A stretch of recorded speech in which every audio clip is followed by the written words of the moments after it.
Assalamualaikum warahmatullahi wabarakatuh. Terima kasih Cik Nuraya, kepada semua muslimin, muslimat. Alhamdulillah hari ini dapat kita berkumpul untuk sama-sama saya berkongsi sedikit ilmu yang saya ada, pengalaman yang saya ada untuk manfaat semua. Saya memang diberi nama itu Puan Nur Hasliza Tuan Daud, tapi dipanggilnya ialah Yan. Kenapa? Sebab suka sangat makan durian. So mak saya ni daripada kecil memang panggil saya Yan. Jadi semua orang sampai ke saya dah besar anak 3 pun masih ada Yan. Alhamdulillah saya tinggal di Alam Sari dan kini berkhidmat sebagai pakar perubatan buah pinggang di Hospital Chancellor Tuanku Mukhlis. Orang tak kenal, dulu dia panggil HQM, sekarang dah nama baru sikit. Okey. Jadi kalau pergi sana jangan panggil cari Wan Hasliza saja, orang kadang-kadang tak jumpa. Kalau saya tak pilih jangan jumpa. Okey. So hari ini saya nak berkongsi sedikit mengenai saya punya kepakaran ni ialah buah pinggang lah ya. So hari ke hari memang kerja saya memang di hospital. Saya hari-hari daripada 2008 saya memang terlibat dengan merawat mereka yang mengidap penyakit buah pinggang. So ini masa zaman saya COVID dululah. Walaupun COVID kita masih lagi tetap dialisis orang. Okey, tak ada yang tertinggal. So hari-hari buat operation, hari-hari buat dialisis, hari-hari tengok patient. Pada masa yang sama saya ada kafe. Okey, masak juga. Balik-balik kat asli. Memang kerja saya masak, makan, tapi saya punya customer 4 orang. Tu memang customer tetap saya lah. Yang 4 tu lah. So anak saya 3. Sorry saya seorang. Okay, so saya ada anak yang kecil lah, baby seorang. Tapi betul kalau hari Isnin sampai Jumaat lah yang customer 4 orang. Kalau weekend, dia masih ramai sikit. Ini keluarga besar saya dah. Saya asalnya daripada Pasir Mas Kelantan ya? Dan sekarang memang menetap dekat Alam Sari lah. Okey, berbalik kepada cerita kita hari ini. So sepanjang saya bagi ceramah ni, kalau tuan-tuan ada soalan, boleh tanya terus. Kadang-kadang kita terlupa, kadang-kadang kita tertinggal. Okey, apa yang saya nak kongsikan dekat tuan-tuan dan perempuan hari ini, mungkin tuan-tuan dan perempuan dah tahu dah cerita ni. Ini adalah revision. Dan kalau tuan-tuan pergi klinik, mungkin jumpa doktor tak payah tanya semua soalan. Hari ni boleh tanya. Okey, saya cuba jawab. Alright, so hari ni apa yang saya nak tuan-tuan dan perempuan balik dan bila pergi ke buat rawatan nanti, tahu apa nak tanya doktor. Jangan dengar doktor cakap je, betul-betul betul. Okey, so tanya, biar kita lebih pandai dengan doktor. Okey, so perempuannya korang tahu ada di buah pinggang, okey, apa nak kena buat, apa tanda-tanda. Sebab apa pun mencegah lebih baik daripada kita merawat. Okey, so ini yang saya nak cerita dan kongsi hari ni lah. Alright, so memang kita tahu ya, setiap yang Allah penciptaan Allah itu memang mesti ada sebab. Kenapa tuan-tuan ada kat sini hari ni pun ada sebab. Dan Allah jadikan buah pinggang tu pun ada sebab dia. Ya, tak pernah sia-sia satu penciptaan Allah itu. Jadi, saya nak tanya tuan-tuan dan perempuan, kita ada berapa buah pinggang sebenarnya? 2. Yakin? Ya. Betul? Betul. Kita boleh dilahirkan dengan 1 buah pinggang ya? Sehingga tuan-tuan dan perempuan buat ultrasound jumpa 2, memang 2. Tapi ada orang yang memang dia dilahirkan 1 dan memang dia tak tahu pun dia ada 1 ya? Sehingga kan dia masuk hospital, kita buat rawatan, kita check dan dia jadi 2 buah pinggang ya? So nak cakapnya Allah kurniakan kita sepatutnya 2 buah pinggang lah. Tapi dalam serta-serta keadaan dia boleh jadi 1 ya? So secara general kalau kita dah tahu, kita memang ada 2 buah pinggang. Okay? Dan berasa saiz buah pinggang kita adalah sebesar tapak tangan. Kalau tanya, tapak tangan kita itulah saiz buah pinggang kita. So, dia dalam 150 gram, kecil aja bendanya. Okay? Buah pinggang kita warna merah. Maksudnya, salur darah tu banyak di situ. Okay? So, di kiri dan kanan. Tuan-tuan dan perempuan, sakit belakang, sakit pinggang, dia tak sama dengan sakit buah pinggang. Walaupun lokasi dia di belakang, buah pinggang kita di belakang sini. Dia tak duduk depan, dia duduk belakang. So, basically, kalau tuan-tuan buka buah pinggang tu kita belah 2, ini pandangan buah pinggang kita. So, dia sebenarnya dekat luar tu dia ada 1 layer, dekat dalam lagi 1 layer. So, Allah jadikan setiap fungsi-fungsi lapisan tu dia ada fungsi-fungsi sendiri. So apa fungsi buah pinggang sebenarnya? Nombor satu, buah pinggang ni dihasilkan air kencing.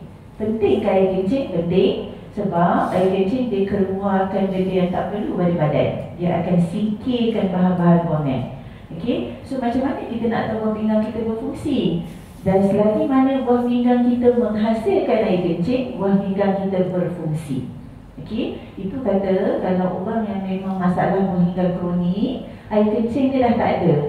Okey, so kita tahu maka untuk doktor tentukan buah pinggang tu elok ke tidak adalah kandung bilangan air kencing itulah, ya, bilangan air kencing.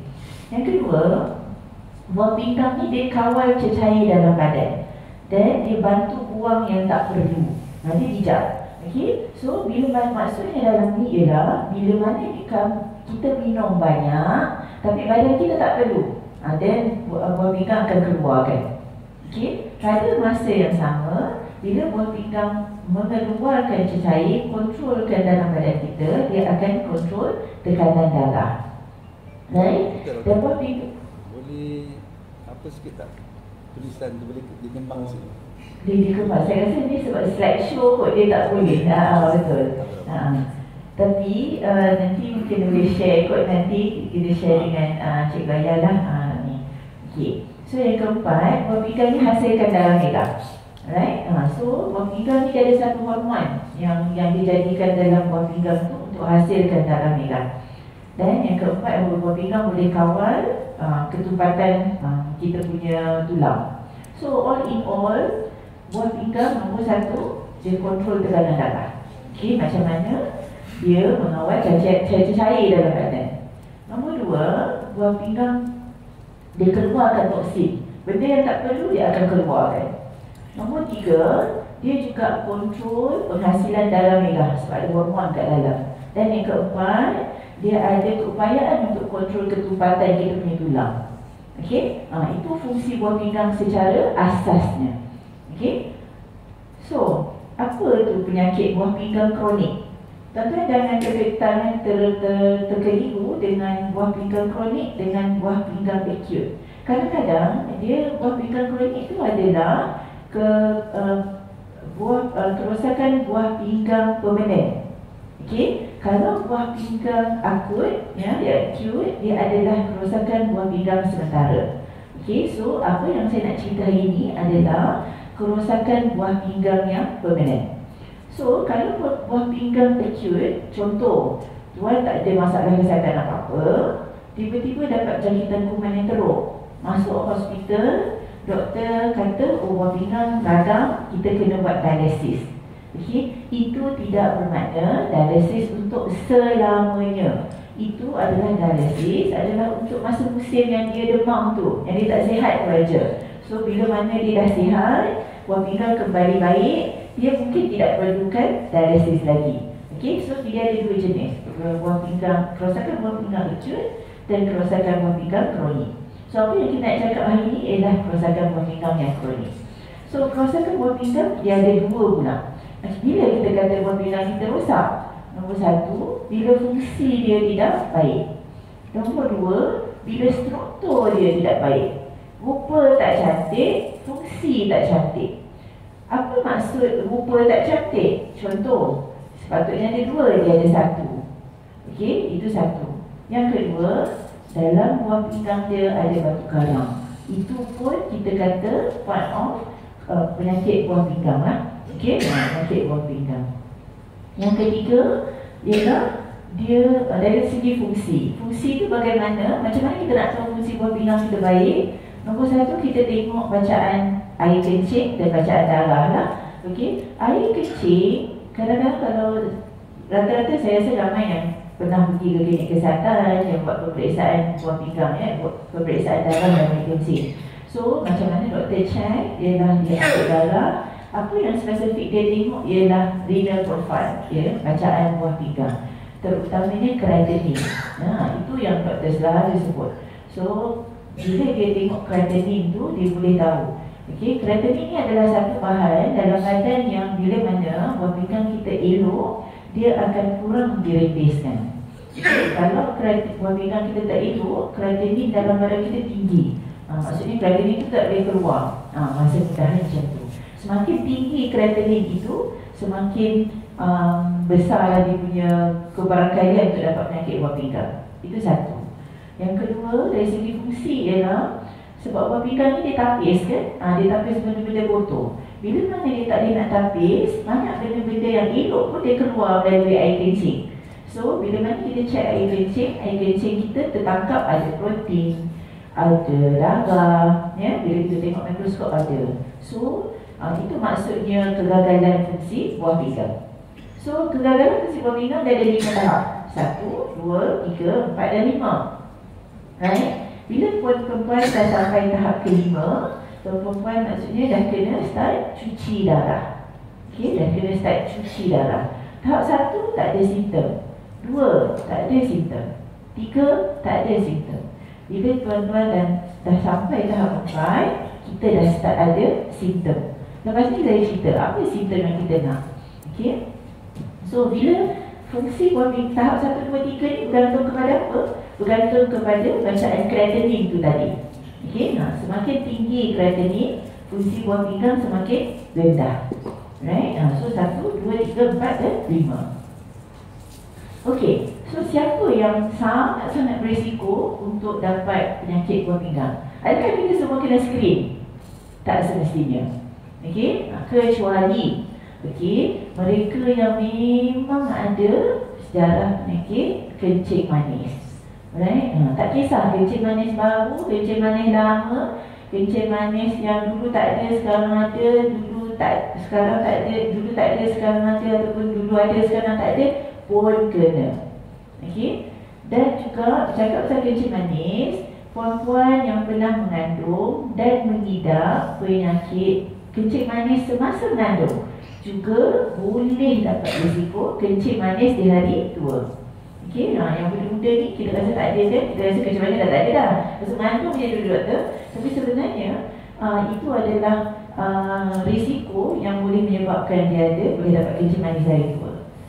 Secara silah keluarga, ya, terutamanya mak ayah, first degree relationship kita panggil, pun boleh meningkatkan risiko kita dapat kencing manis. Okay. Yang ketiga, faktor sekarang lah, makanan, ya, tu pun boleh. Yang keempat, bercakap pasal kencing manis ialah obesity. Semakin besar berat badan kita, semakin banyak kerja badan kita untuk keluarkan gula. Okay, untuk divert. Mana datang lemak-lemak tu? Sebab bila mana you makan, walaupun bukan gula, dia akan convert into gula. Dia akan jadi gula dan dia simpan. Okay, so itu punca-punca dia. Okay, so sesiapa yang ada related dengan dia mengidap kencing manis, ataupun dia ada sejarah keluarga kencing manis, ataupun pernah mengidap GDM, ya, kencing manis masa kehamilan, perlu screen selalu. Nombor 2, mereka yang ada darah tinggi. Kencing manis, darah tinggi. Darah tinggi wajib, kencing manis wajib screen untuk masalah buah pinggang. Okay. Nombor 3, ya, kehadiran protein atau darah dalam kencing. Macam saya cakap dengan tuan-tuan dan puan-puan, bila mana buah pinggang kita kurang fungsi dia tak boleh nak tapis, maka dalam air kencing kita dah dapat detect dia ada darah ataupun protein. Okay? Tapi masalah darah dan protein kita panggil glomerulonephritis, di mana keradanan dekat dia punya penapis tu. Keradanan pada penapis ni dia tak berkait dengan kencing manis atau darah tinggi. Okay? Glomerulonephritis, adalah satu penyakit yang dia kadang-kadang genetik pun boleh, ataupun faktor-faktor luaran pun boleh. Glomerulonephritis ni adalah penyakit biasa orang muda pun boleh dapat, tak semesti orang tua. Okay? Contoh SLE, ya, systemic lupus erythematosus, FSGS, kalau ada yang yang muda-muda selalu dapat. Sebab tu orang-orang mengandung, bila mana kita nak catch dia, nak tangkap dia, masa dia mengandung lah, sebab tu kita kena check dia punya air kencing semua. Okay? Yang keempat, siapa yang nak kena screen untuk kencing manis, untuk masalah buah pinggang adalah orang yang selalu makan suplemen. Saya tak kata semua suplemen tak bagus, tidak. Okay? Tetapi suplemen yang banyak dijual dekat Facebook, banyak dijual advertise kat mana-mana adalah tidak melalui proses clinical trial, kajian klinikal. Itu je yang kami nak. Okay? Kajian klinikal means dia dah try. Orang yang ada kencing manis makan ubat ni apa hasil? Orang yang ada darah tinggi makan ubat ni apa hasil? Itu yang kita nak tahu. Okey? Biasa doktor yang jual kat market ni, biasa dia akan bagi tahu lulus KKM. Betul. Okey. Lulus KKM ada klasifikasi dia. Lulus di bawah ubat atau lulus di bawah suplemen. Okey? So lulus KKM dia boleh ambil kita boleh, maksudnya lulus untuk digunakan sebagai suplemen. Masalah dengan supplementation ni, kita tak ada exact dose berapa yang sesuai untuk badan. Kalau ubat klinikal ni kita tahu dos dia 5 cukup untuk orang yang berpinggang macam ni, dos dia 10 orang pinggang macam ni. Tetapi supplementation kita tak tahu. Sekarang yang hype sekarang adalah vitamin C. Betul? Berapa nak kena makan? Sampai 1000. Ya, nak cantik kulit, nak glowing, bagai-bagai. Tetapi badan kita hanya perlukan 200 sahaja. So apa yang tuan-tuan makan? Saya ambil contoh. Sekarang memang vitamin C memang sangat orang suka ambil. Ya, flavored lah kan, yang rendang-rendang tu. So vitamin C, satu tablet yang dikomersialkan itu adalah 1000. Tapi badan kita hanya perlukan 200. Mana pergi 800 lagi? Itu buah pinggang kita keluarkan. So benda yang kita tak perlu dalam badan, buah pinggang akan keluarkan. Kalau buah pinggang kita tak elok, buah pinggang tak akan boleh keluarkan benda yang tak perlu. Maka itu yang akan timbulkan masalah. Apa isu dengan vitamin C? Vitamin C, kalau buah pinggang tak elok, dimakan high dose vitamin C, boleh dapat batu karang. Ya, image yang kecil-kecil itu kita tak perasan. Ya, bila dia dah besar berapa baru kita perasan. Okey, so betul macam tuan cakap, nombor 1 check dulu supplementation. Apa ni KKM punya barcode. Sebenarnya KKM barcode dia boleh scan ya, sekarang boleh scan dan dia akan linkkan dengan KKM, dia akan cakap lulus atau tidak lah. Dan satu lagi, dia bagi sekali dengan testimoni tu. Okey. Testimoni adalah kalau dari segi kajian kan, dia ada meta analisis, dia ada systemic review macam-macam. Testimoni adalah tahap yang paling bawah sekali tahap kita panggil apa ya? Keutuhan kebolehgunaan tu. So testimoni ni sebenarnya tak kuat. Saya boleh bagi testimoni, saya tak makan pun, saya cakap. Tapi orang saya sebab saya doktor. Contoh. So testimoni ni mulut ke mulut. Okey, tetapi kajian klinikal kita ada hitam dan putih dia. Okey, testimoni kita ada cakap. Kesan testimoni ni orang tu efek dia macam tu, orang ni efek dia macam ni, berbeza-beza. So testimoni adalah keutuhan fakta yang paling rendah. So kita testimoni sebenarnya tak ada. Kalau kita buat kajian publication sekalipun, testimoni itu tidak dikira sebagai satu fakta lah sebenarnya. Okay? So kena hati-hati in terms of ubat-ubatan supplementation lah. Ya? Yang kedua herbal, kandungan herbal. So kadang-kadang Chinese herbs isu dengan supplementation ni, benda yang diberi kepada KKM untuk dinilai adalah benda betul. Yang diproducekan adalah benda yang tak declare. Itu masalah dia. Okay? Terutamanya dia orang tambah steroid, kita tak tahu. Yang disampel dihantar KKM tu betul. Yang diproducekan itu kita tak tahu. Okay? Itu salah satu dia punya ni lah. Okay. Yang kelima, saya dah cerita pasal gulu nephritis. Ini adalah keradangan buah pinggang, keradangan penapis buah pinggang. Dan seterusnya ialah recurrent jangkitan. Kalau sekarang dapat jangkitan kuman di pundi kencing, pada saluran kencing. Ini selalunya perempuan. Kalau daripada muda selalu dapat jangkitan buah pundi kencing, dia ada kebarangkalian untuk dapat masalah kronik, penyakit buah pinggang kronik. Okay? Kalau tuan-tuan muda-muda dulu pernah dapat macam tu, recurrent tu, berapa kerap tu, kalau setahun boleh dapat sampai 5 kali, dan ada possibility untuk dia dapat masalah buah pinggang kronik. Okay? Batu karang, yang laki-laki batu karang, prostate, itu pun boleh mendapat penyakit buah pinggang kronik. Stroke. Kenapa saya cakap pasal stroke? Sebab stroke berkait dengan salur darah. Kita tahu buah pinggang kita ialah bersalur darah. Gambar tadi kan dia merah. Stroke ni adalah tersumbatnya salur darah di otak. Sumbat salur darah di otak boleh juga dapat sumbat salur darah di buah pinggang. Sama konsep. Dapat serangan jantung, maksudnya sumbat salur darah di jantung. Tapi konsep dia sama. Maksudnya buah pinggang tak dapat pengaliran darah yang sempurna. Okey. So, orang yang ada masalah penyumbatan salur darah, stroke, masalah jantung, ada risiko untuk dapat masalah buah pinggang. Ya. Okey. Dan juga mereka yang dilahirkan dengan satu ginjal, satu buah pinggang saja. Ini memang kurniaan Allah, kita tak boleh nak lagi lah. Okey. Boleh ke setakat ni? Ada persoalan? Alright, clear. Alright.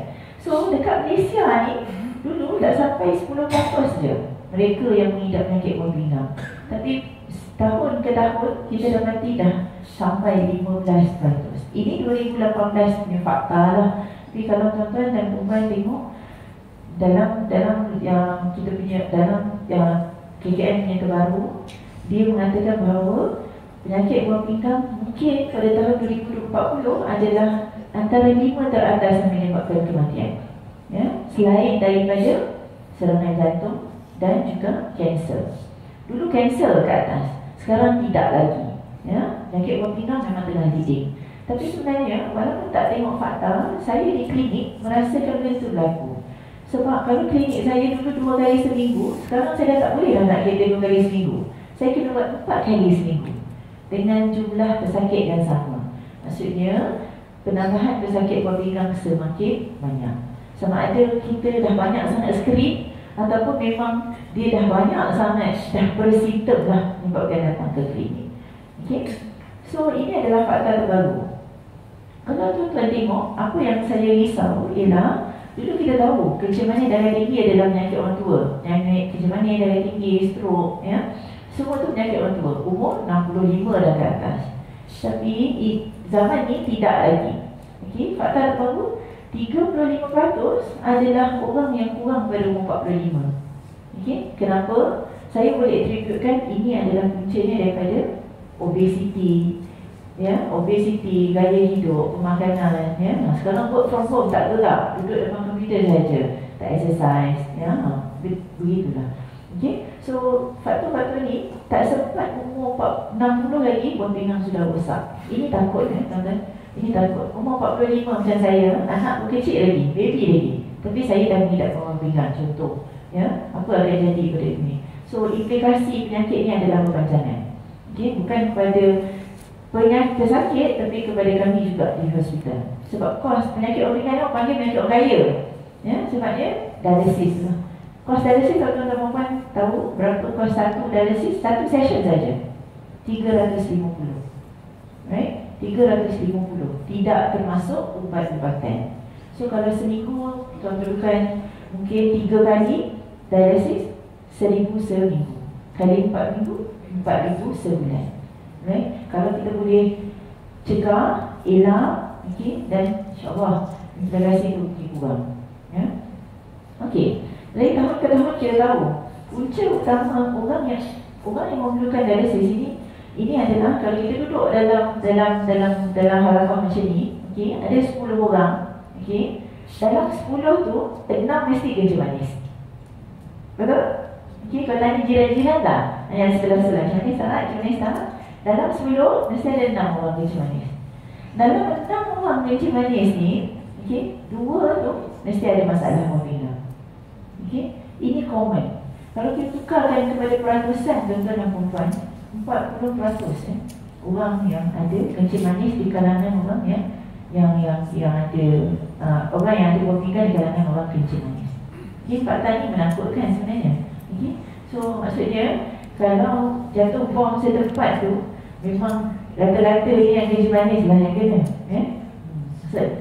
40% ke 50% tu memang kita akan ada buah pinggang. Okey, kita tengok apa yang berlaku. Itu global, sedunia. Itu fakta global. Ini fakta Malaysia. Okey, tuan-tuan tengok 2012 keperluan orang yang memerlukan dialisis hanyalah 6,000 satu Malaysia. Okey, yang tengah dialisis. 10 tahun kemudian 2022 hampir 10,000 orang nak dialisis. Tuan-tuan yang terkejut jika satu hari JPA pun tak mampu nak cater. Ya? Sekarang JPA boleh lagi, sign orang boleh apply JPA lulus untuk dialysis. Jangan terkejut, 2040 dan ke atas mungkin JPA lebih selektif. Ini adalah faktor dia, sebab nombor dia dah makin naik. Dan tuan-tuan dah tengok, kita ada dua jenis dialysis. Kita ada cuci darah dan cuci air. HD itu cuci darah, PD itu cuci air, peritoneal dialysis. Lepas ni saya tunjukkan bagaimana benda itu. Dan juga transplant. Transplant itu pemindahan buah pinggang.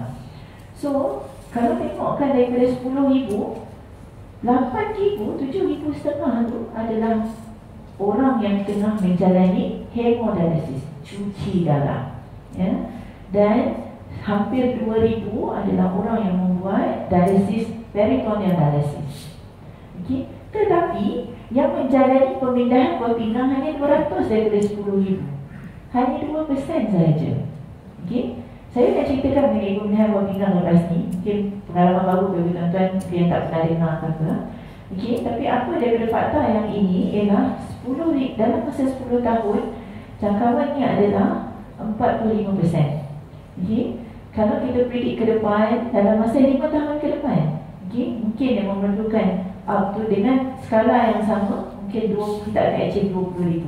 Tak pelik kalau tuan-tuan lalu, saya daripada Wangi ke sini pun, saya dah boleh nampak 3 hemodialysis center kat tepi jalan. Okay, itu daripada Wangi ke Semenyih sahaja. Kalau saya ulang daripada KL ke Wangi, saya rasa lebih. Okay. So, hemodialysis center ni buat cendawan dah lumpuh sebab nak cater orang-orang ni. Right? Jadi, saya harap tuan-tuan dan perempuan tak termasuk dalam orang-orang inilah masa akan datang. Okey, so apa punca buah pinggang tadi? Kita dah bincang 70% adalah kencing manis. Okey, saya tak payah cakap banyak. Hari ni cerita saya macam mana nak jaga kencing manis tu je. Kalau saya boleh cakap dengan semua orang bahawa kencing manis adalah punca utama untuk masalah buah pinggang, saya tak perlu cakap yang 30% lagi. Yang 70% yang kita kena cater. Okay? So kencing manis adalah pembunuh utama lah untuk buah pinggang. Okay, clear tuan-tuan dan puan? So kita tahu kita sekarang adalah berisiko tinggi. Okay? Tak semestinya ada kencing manis saja. Okay? Balik rumah timbang. Okay? Tak payah timbang tengok, jangan tengok depan, tengok sisi. Lebih sikit ya. Okay, faktor obesity itu adalah salah satu faktor utama lah. Okay, walaupun tak ada kencing manis darah tinggi, lama-lama dengan ada faktor obesity, dengan umur kita yang makin meningkat, dan kebarangkalian untuk dapat kencing manis tu ada, untuk dapat macam ekor pinggang itu ada. Okay, alright. So saya bercerita pula mengenai tanda dan gejala penyakit buah pinggang. Okay, macam mana saya tahu kita ada penyakit buah pinggang? Mungkin tuan-tuan dan puan ada kat sini yang tak pernah pun pergi ke hospital, tak pernah pergi klinik sebab sihat, tak pernah tahu pun kencing manis tak ada, darah tinggi tak ada, tapi umur dah lanjut sikit. Okay, so sebenarnya masalah buah pinggang adalah pembunuh senyap. Tuan-tuan tak akan ada simptom sehingga tuan-tuan capai tahap 4. Okay, tak akan ada simptom. Tahap 4 ni bila mana fungsi buah pinggang kita turun daripada 30%. Okay. Dan tahap 5 bila mana fungsi buah pinggang kita kurang daripada 15%. Okay. So maksud buah pinggang tak tahan dah tu. Okay. Masa tahap 3, tahap 2 buah pinggang still okay. Kita still okay, buah pinggang tak okay lah. Kita still okay. Sebab kita tak ada. Right? Kita memang sihat. Okay. Dan bila mana kita capai tahap 4, apa simptom kita? Macam saya cakap tadi, buah pinggang fungsi dia keluarkan air kan. Bila buah pinggang tak boleh keluarkan air akan bertambung dalam badan. Tak kisah di mana, di kaki, di paru-paru, dalam jantung. So itu yang buatkan kita jadi mengah. Okay, susah nafas. Nak panggil straight tak boleh, nak kena tinggi sikit. Okay, itu satu tanda dia. Buah pinggang kita keluarkan toksin kan. Toksin tu ialah bila buat toksin terlalu tinggi dalam badan, kita akan start loya-loya, rasa tak hangat, penat, buat kerja sikit tak hangat. Okay, itu tanda-tanda dia. Tak ada selera makan. Okay. Nombor 3, buah pinggang kita dia dia toksin tersebut selain daripada rasa loya lemah tu, dia boleh berkumpul dan menyebabkan dia gantal satu badan. Renyah orang panggil, renyah. Okay. Fungsi buah pinggang juga dihasilkan dalam lidah. Bila mana buah pinggang tak berfungsi, dalam lidah tak boleh hasil, that's why kita jadi pucat. Bila dalam lidah tak ada, pucat, letih, dan tak bermaya. Ini tanda ini adalah tanda yang tidak spesifik. You demam boleh rasa macam ni, betul? Kan tak larat, tak makan tak boleh. So kadang-kadang kita termiss tanda-tanda asal buah pinggang. Okay, itu pasal pentingnya screening daripada kita ni lah tunggu tanda-tanda tu tiba. Apa-apa pun kita tak akan rasa pada peringkat awal lah. Okay? Right. Doktor, kalau kita tak rasa pada awal kan, kita tahap dasar sempah pun tahu kan. Jadi macam mana kan kalau kita tahap 1, 2, 3 tu? Okay, itu screening namanya. Itu yang kena screening tu. Siapa yang kena screening tadi?